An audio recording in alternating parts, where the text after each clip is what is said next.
que as pessoas veem na gente é a pedra. É o pecado.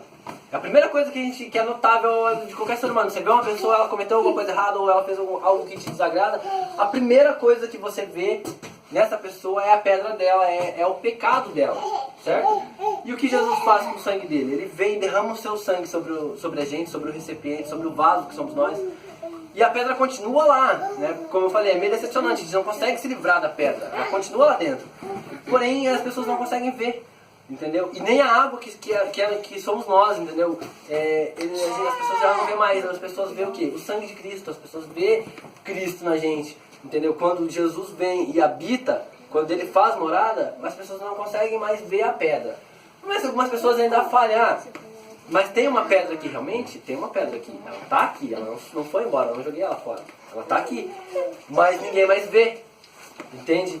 Por mais que a gente continue errando, por mais que a pedra continue estando aqui dentro, todo mundo vê o que o Espírito fez, o trabalhar do Espírito, que foi transformar aquela água pálida, sem cor, sem vida, né, em algo mais vivo, no caso aqui em algo mais saboroso, né, e que faz com que a pedra que esteja aqui dentro seja imperceptível, entendeu? Seja algo obsoleto, algo que não tem importância, né? Porque o pecado para Deus ele não tem importância, entendeu? Desde que você busque o arrependimento, desde que você busque lutar contra o pecado que Deus está em você, lutar contra essa pedra e que você peça para que Deus faça isso que aconteceu, que acabou de acontecer aqui, que é a cobertura espiritual, que é a morada de Deus dentro da gente, essa pedra some, entendo? E isso aqui a gente tem que levar, eu aprendi isso, essa dinâmica em uma outra célula com a qual eu frequentava, e assim, isso nunca saiu da minha cabeça, porque eu sou falho e eu tenho a pedra, mas eu sempre fui acostumado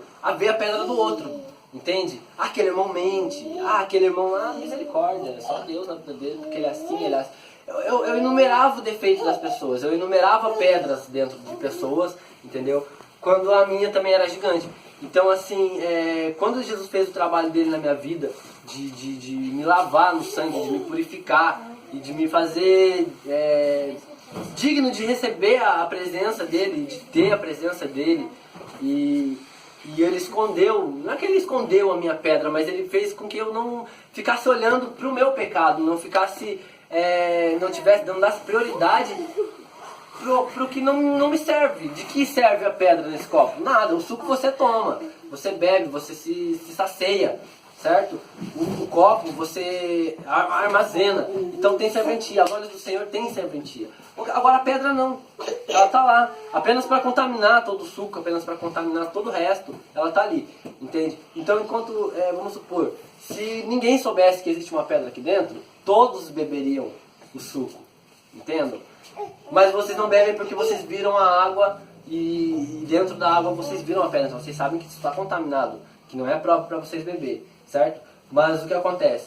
Quando você não vê a pedra e quando você sabe que tem algo de Deus dentro daquela pessoa, você vai buscar, você vai beber, você bebe, você se sente saciado. Por mais que aquela pedra esteja ali, entendeu? Oculta, mas você busca, você está ali querendo saber mais de Deus, está querendo conhecer mais.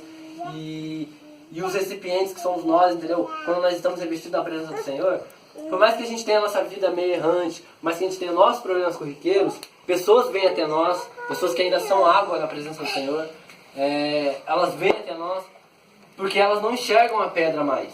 Elas enxergam a graça de Deus, elas enxergam a presença de Deus, a manifestação do Espírito, elas enxergam a transformação da água para o vinho, certo? Então eu gostaria que vocês refletissem, levassem isso para casa de vocês, porque a pedra todos temos, querido. Então não adianta eu apontar a pedra do Guilherme, eu apontar a pedra do pastor, pois eu tenho uma pedra também, entende? Eu tenho algo que pode contaminar não só a minha vida, como a vida das outras pessoas, se eu não tiver revestido pelo Espírito, se eu não tiver com a presença do Senhor habitando em mim, entendo? Porque se eu tiver com essa presença habitando em mim, essa pedra desaparece, ela continua ali, é algo do meu particular, é algo que eu disse, infelizmente a gente não vai conseguir se livrar, mas há muito mais em torno dessa pedra, entendeu? Há muita coisa que pode ser desfrutada, há muita coisa que pode ser usada.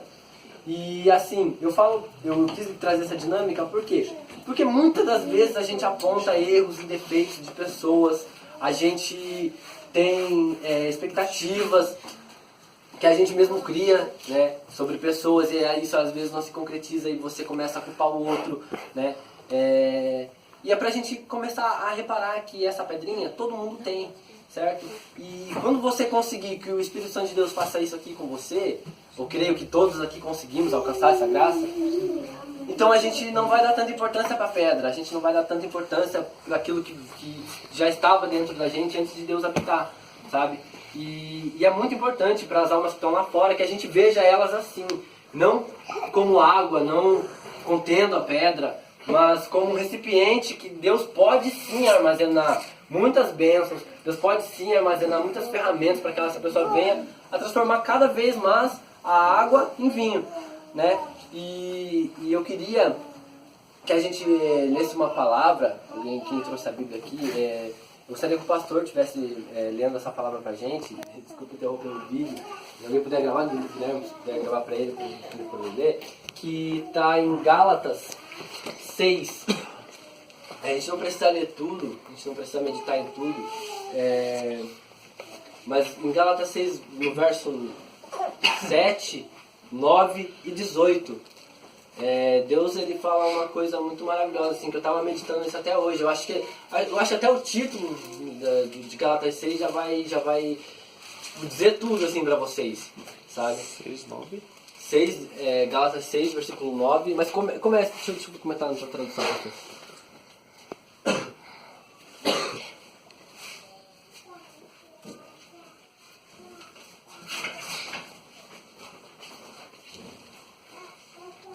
Isso, pode ler do 1 até o 9 e daí pula pro 18, que é o que Deus tem para todos nós. Irmãos, se algum homem chegar a ser surpreendido em alguma ofensa, vós que sois espirituais, encaminhai o tal com o espírito de mansidão, olhando para ti mesmo, para que não sejas também tentado. Levai as cargas uns dos outros, assim cumprireis a lei de Cristo. Porque se alguém cuida de ser alguma coisa, não sendo nada, engana-se a si mesmo. Mas prove cada um a sua própria obra, e terá glória só em si mesmo, e não no outro. Porque cada qual levará a sua própria carga, e o que é instruído na palavra, reparta de todos os seus bens com aquele que o instrui. Não erreis, Deus não se deixa escarnecer, porque tudo que o homem semear, isso também se fará. Porque o que semeia na sua carne, na carne se fará a corrupção. Mas o que semeia no Espírito, do Espírito se fará a vida eterna. E não nos cansemos de fazer o bem, porque o seu tempo ceifaremos se não havermos desfalecido. 18 agora. Isso. A graça de nosso Senhor Jesus Cristo seja, irmãos, convosco, com o vosso espírito. Amém. A graça do Senhor Jesus Cristo seja, irmãos, com o vosso espírito. Amém. Amém. É assim, na minha Bíblia a tradução dela é um pouco diferente. Mas o que quer dizer? Do meu entendimento, que nós devemos, como corpo, ajudar uns aos outros. Ou seja, eu descobri que um irmão meu, ele está cometendo o pecado da mentira, né? Então, assim, eu no meu passado, o que eu ia fazer? Eu ia olhar a pedra dele, né? Eu ia falar, ó, tá mentindo? Então, e nisso eu já estaria aumentando a minha pedrinha também. Mas o que a Bíblia nos ensina? Se a gente vê o erro do irmão, a gente com cautela, com cuidado, para que a gente não venha a ser tentado por isso também, a gente venha a ajudar, a orientar, né, a caminhar junto. Eu acredito que assim, a palavra célula na ciência são, né, corpos que vão e se unem para formar algo maior, né? E aqui hoje a gente está concretizando isso, né? Então eu achei muito importante trazer essa palavra, trazer essa dinâmica, por quê? Pra gente começar já do jeito certo, porque assim, somos todos irmãos, né? Todos temos problemas, todos temos dificuldades, todos temos falta de conhecimento em algumas áreas, e muitas vezes a gente se prende dentro da gente mesmo, entendeu? Eu tenho meus problemas, eu não falo com ele, eu não falo pra ela, eu não conto pra ninguém, né? Ou muitas vezes eu vejo o problema do outro, mas é problema do outro, como a própria palavra fala, né? O problema dele, o problema dela, então... E não é bem assim, não. Se a gente é um corpo, eu aprendi assim, que se a gente é um corpo em Cristo, quando você machuca um dedo, por exemplo, se você reparar, a dor ela corre até um determinado ponto do braço, ela percorre o corpo. E assim é com a gente.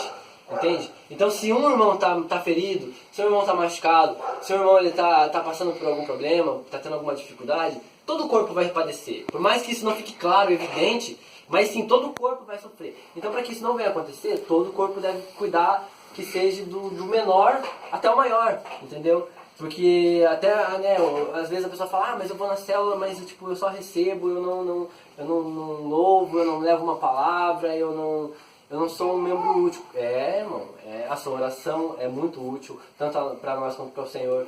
A sua presença aqui, o inclinar dos seus ouvidos para a palavra do Senhor é muito útil. Então, assim, não existe um membro maior, um membro menor, um membro mais importante, um menos importante. Existe a união, existe o corpo, né? E existe o sofrimento coletivo, ou seja, que se a gente vê um irmão da gente que não está muito bem, a gente vai sofrer. Se a gente está em Cristo, a gente está, né, ligado naquele corpo, a gente vai acabar padecendo pelo irmão, pela irmã. Então, eu queria deixar essa palavra para vocês, para que vocês viessem meditar, para que vocês viessem refletir, e para que caso vocês venham a ver, a presenciar algum irmão tendo algum problema, algum tipo de dificuldade, e você não vê que é necessário você chegar e expor isso para os demais, ajude você mesmo. E se você tiver que precisar da ajuda de outras pessoas para ajudar aquela alma, seja sutil ao expor o problema, né? Seja sutil ao ajudar, ao orientar, e não meça esforços, tipo, meu com os meus problemas, meu irmão com os deles. Porque nós somos um corpo, nós somos unidos, nós somos uma igreja, nós somos um templo, né? Então não existe, essa casa ela é toda conectada, se vocês perceberem, não tem como ela estar permanecendo de pé com uma ripa aqui e a outra lá. Então todas estão amparando uma outra, todas estão, né? E assim somos nós, se um cai e a gente não liga, porque todo o resto está forte, uma hora ou outra, gente, é como um castelo de areia, ele vai, entendeu? Grão por grão ele vai se desconstruindo, ele vai desmoronando. Então, assim, é muito importante, tanto no início da nossa vida com Deus, da nossa caminhada, a importância dos irmãos, do coletivo, quanto aqui na célula, que é um trabalho inicial que a gente está fazendo, né? Então Deus ainda vai honrar por muitos anos, vai multiplicar muito, mas para que isso aconteça a gente precisa ter esse zelo, esse amor por quem está aqui, por quem está unido, por quem está no corpo, né? E eu acho que é isso, essa foi a dinâmica que eu trouxe, foi mais um quebra-gelo também, para todo mundo refletir um pouquinho. Amém. E espero que vocês levem isso para a vida de vocês, porque eu, desde o momento que eu ouvi